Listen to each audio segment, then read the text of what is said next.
This is an extremely remarkable story with a profound, a very deep significance and meaning for my friend Ivo.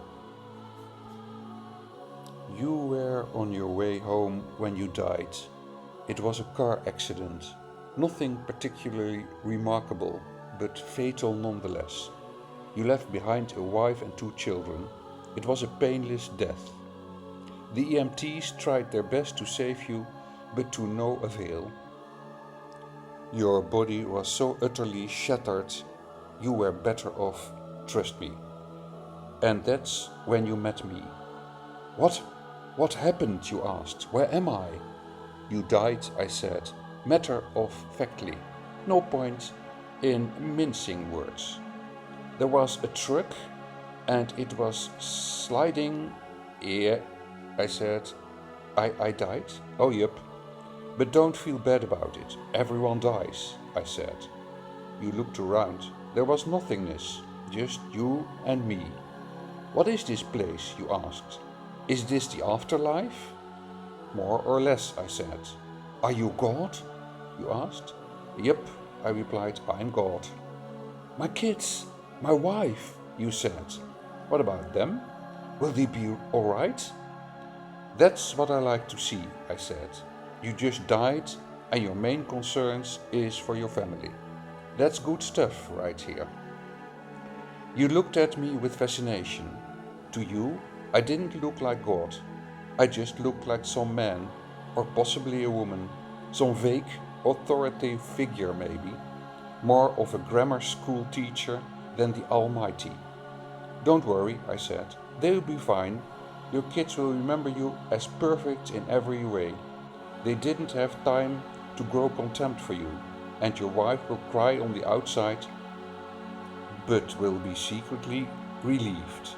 To be fair, your marriage was falling apart. If it's any consolation, she'll feel very guilty for feeling relieved. Ah, you said, so what happens now? Do I go to heaven or hell or something? Neither, I said. You'll be reincarnated. Ah, you said, so the Hindus were right. All religions are right in their own way, I said. Walk with me. You followed along as we strode through the void. Where are we going? Nowhere in particular, I said. It's just nice to walk while we talk. So what's the point then, you asked? When I get reborn, I'll just be a blank slate, right? A baby. So all my experiences and everything I did in this life won't matter.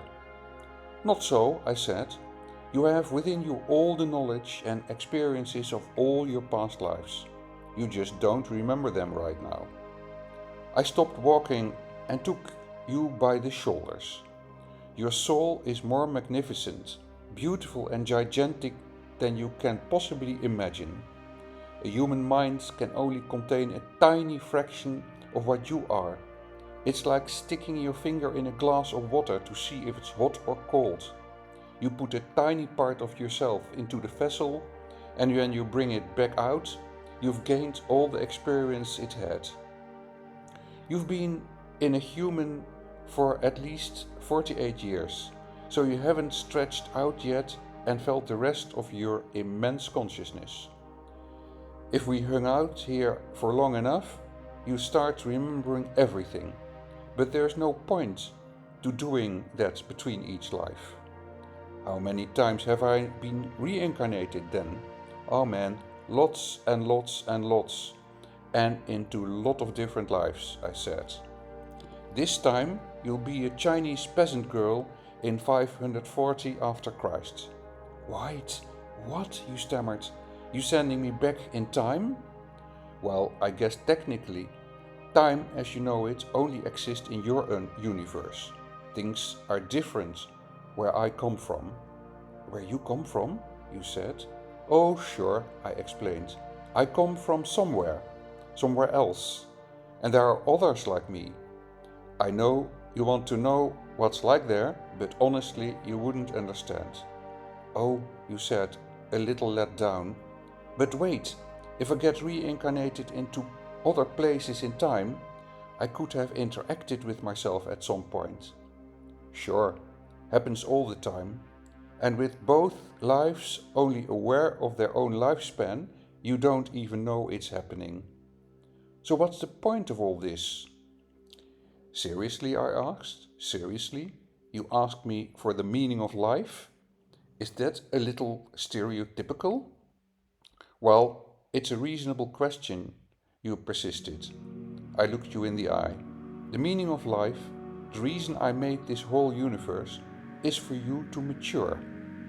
You mean mankind? You want us to mature? No, just you. I made this whole universe for you. With each new life, you grow and mature and become a larger and greater intellect. Just me? What about everyone else? There is no one else, I said. In this universe, there's just you and me. You stared blankly at me. But all the people on Earth, all you, different incarnations of you. Wait, I'm everyone?